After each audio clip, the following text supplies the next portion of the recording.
మిమ్మును కరుణింపవలెనని ఆయన నిలువబడి ఉన్నాడు.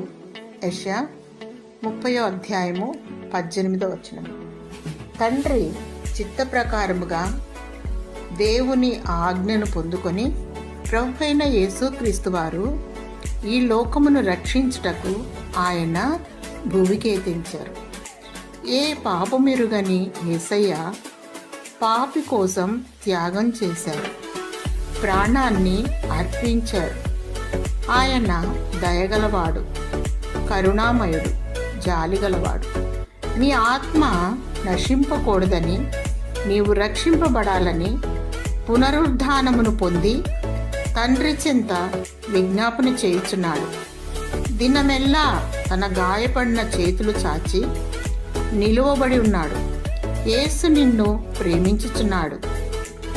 ఏ ఒక్కరూ నశించటం దేవునికి ఇష్టం లేదు. నశించిన దానిని రక్షించుటకు మనుష్య కుమారుడి లోకమునకు వచ్చాడు.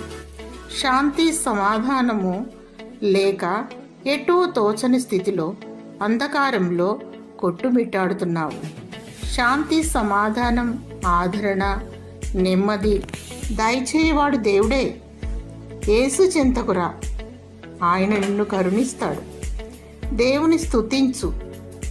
దేవుని కరుణాకటాక్షములు కిరీటముగా దయచేయునుగాక. ఆమేన్.